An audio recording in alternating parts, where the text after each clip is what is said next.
दोस्तों, कहानी की शुरुआत होती है एक बहुत बड़े और खतरनाक राज से। खुशबू और मोनिका चुपचाप अपने बच्चों का अदला बदली कर लेती हैं। इस पूरे खेल में पूरव भी शामिल होता है। खुशबू पूरव को इस काम के बदले बहुत सारे पैसे देती है। पूरव जब इतने सारे पैसे देखता है तो उसकी खुशी का ठिकाना नहीं रहता।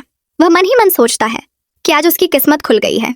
लेकिन कहानी में यहीं से शुरू होता है एक बहुत बड़ा ट्विस्ट। जब खुशबू और मोनिका वापस घर लौट रही होती हैं, उसी वक्त ईशा और सूरज उन्हें देख लेते हैं।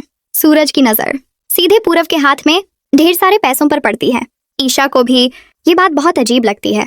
वह तुरंत पूरव से पूछती है कि तुम्हारे पास इतने ज्यादा पैसे आखिर आए कहाँ से? यह सवाल सुनते ही पूरव पूरी तरह घबरा जाता है। खुशबू और मोनिका भी एक दूसरे का चेहरा देखने लगती हैं। हालात को संभालने के लिए पूरव तुरंत एक बहाना बना देता है कि किसी ने उनकी मदद की है और उसी वजह से उसे ये पैसे मिले हैं।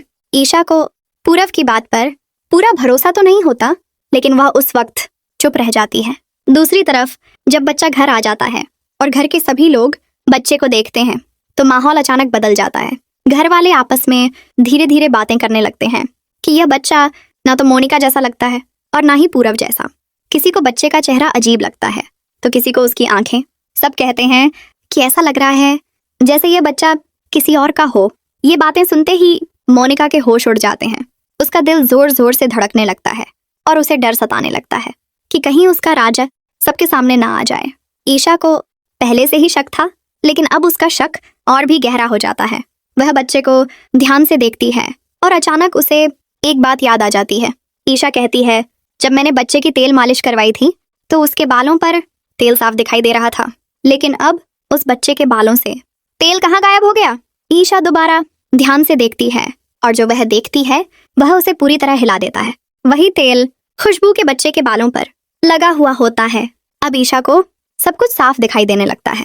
उसका शक अब यकीन में बदलने लगता है। दूसरी तरफ मोनिका भी गहरी सोच में डूब जाती है। वह मन ही मन सोचती है कि एक तरफ पूरव के पास अचानक इतने ज्यादा पैसे आ गए और दूसरी तरफ मेरे बच्चे के बालों का तेल अचानक गायब हो गया। आखिर ये सब क्या है? क्या ये सिर्फ एक इत्तेफाक है या फिर कोई बहुत बड़ी साजिश? अब सबसे बड़ा सवाल ये है कि क्या मोनिका आज सच्चाई सबके सामने बताएगी या फिर डर के मारे फिर से चुप रह जाएगी? और क्या ईशा इस पूरे राज का पर्दाफाश कर पाएगी? दोस्तों, आने वाले एपिसोड में बहुत बड़ा धमाका होने वाला है। सच सामने आएगा या फिर झूठ जीत जाएगा? ये सब जानने के लिए वीडियो को अंत तक जरूर देखें और चैनल को अभी सब्सक्राइब करें।